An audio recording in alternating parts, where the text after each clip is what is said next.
Sekarang saya akan berpikir dengan tenang apa yang harus dilakukan. Ketika itu Amaji bertanya kepadanya apa yang kau inginkan untuk berpikir tentang itu. Dan Omkar merasa gugup mendengar suara Amaji datang. Dia memulai drama jahatnya, katanya dia sedang mencari saran dari temannya tentang wartawan. Omkar pun mengatakan kepada Amaji bahwa semuanya akan beres sekarang, kamu telah bersama kami dalam masalah ini. Saya telah mengatakan kepadanya untuk datang kembali secepat mungkin karena Roka Babli akan melakukan di hadapannya saja. Dan Omkar pun mendapat senang, ini akan menjadi perubahan yang baik baginya. Dia pun mengangguk. Ketika itu Madfi mendapat tahu yang sebenarnya. Pulkit mengatakan seseorang sedang mencoba untuk menciptakan masalah bagi papa. Tanda lembar itu sudah sampai di sekolah yang baru. Lalu dia pergi untuk menceritakan dengan Niranjan. Saat itu Omkar mendapat kabar baru dari Verma tentang perjalanan Niranjan ini. Aku akan menemukan jalan keluar sampai saat dia kembali. Pada saat itu Sagar datang ke balkon. Ada pembantu itu bertanya tentang hal itu. Lalu Sagar mengatakan tidak ada yang memberitahu saya apa-apa. Dia tidak tahu banyak tapi aku ingin tahu lebih banyak.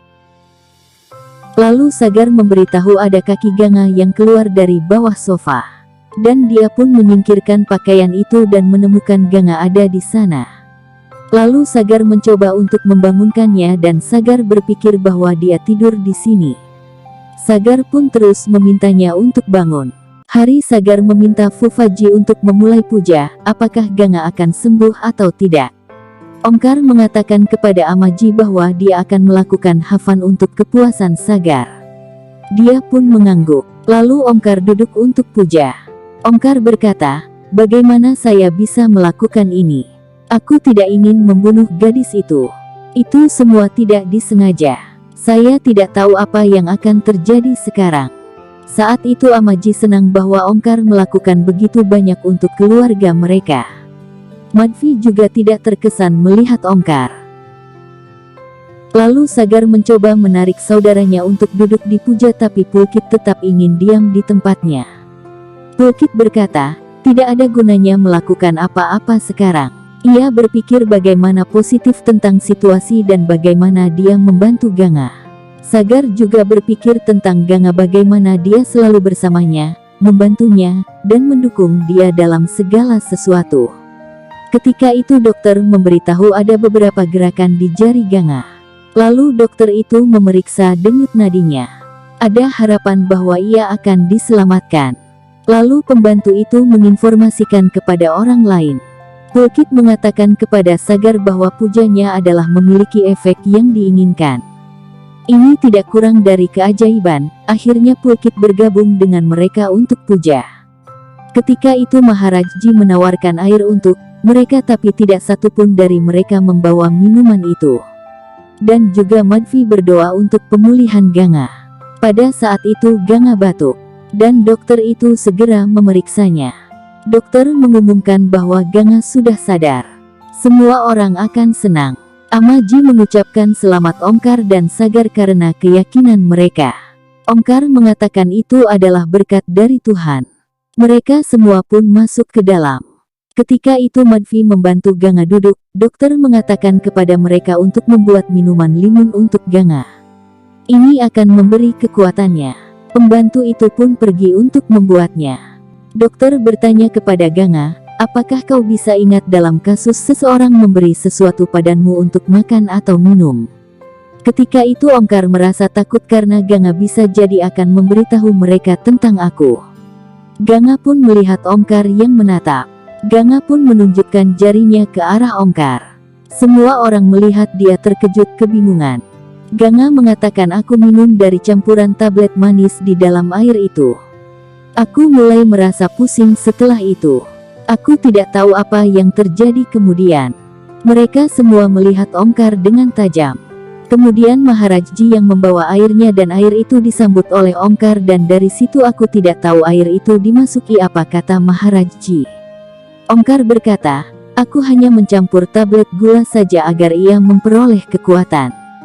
Namun Ganga tidak setuju dengan dia.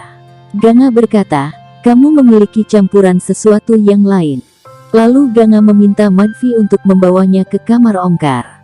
Saya akan memberitahu kamu apa yang telah diberikan kepada saya. Omkar terdiam saat itu. Mereka semua pun datang ke kamar Omkar. Saat itu mereka mencari sesuatu di kamarnya. Omkar berkata, kalian ini tidak percaya sama saya. Saya hanya memberi gula manis saja ke minuman itu. Lalu saat itu Madvi menemukan salah satu tablet tergeletak di lantai. Madvi berkata, ini pil tidur. Hal ini dapat membunuh seseorang jika dosisnya tinggi. Semua orang pun terkejut. Saat itu Omkar tetap tidak mengaku. Saya tidak tahu apa-apa tentang pil itu. Semua orang tetap curiga dengan Omkar. Omkar berteriak bahwa aku tidak melakukan apa-apa. Dia mungkin telah mencampurnya sendiri. Omkar menyalahkan Ganga, mungkin Ganga telah mencampurnya sendiri karena aku tahu bahwa kamu tidak bisa membaca. Ganga pun menyangkal itu. Aku tidak menambahkan sesuatu ke minuman itu, kata Ganga. Saya hanya dicampur apa yang kamu telah ditambahkan dalam air itu. Omkar pun pura-pura sedih. Aku menyakiti tanganku saat melakukan hafan, hingga perut saya kosong tapi gadis tetap menyalahkan saya. Mengapa saya akan membunuh seorang gadis manis? Aku harus meninggalkan dari rumah ini sekarang. Namun Amaji menghentikannya. Omkar mengatakan bahwa aku akan menikah di Gazipur saja. Tapi Amaji tetap meminta dia untuk tinggal di sini saja. Omkar berkata kepada Amaji, kamu seperti ibu saya dan akan selalu menjadi ibu saya, tapi aku tidak akan tinggal di sini. Lalu Amaji tegur Ganga karena selalu menciptakan kekacauan di rumah ini. Kamu telah merusak keluarga saya, kata Amaji kepada Ganga. Saat itu Sagar terlihat marah kepada Ganga. Ganga bilang, aku tidak berbohong. Mengapa saya berbohong? Aku tidak tahu mengapa dia akan melakukannya. Saya pikir kamu akan mati, jadi saya ingin meminta maaf kepada kamu, kata Sagar yang berkata dengan Ganga.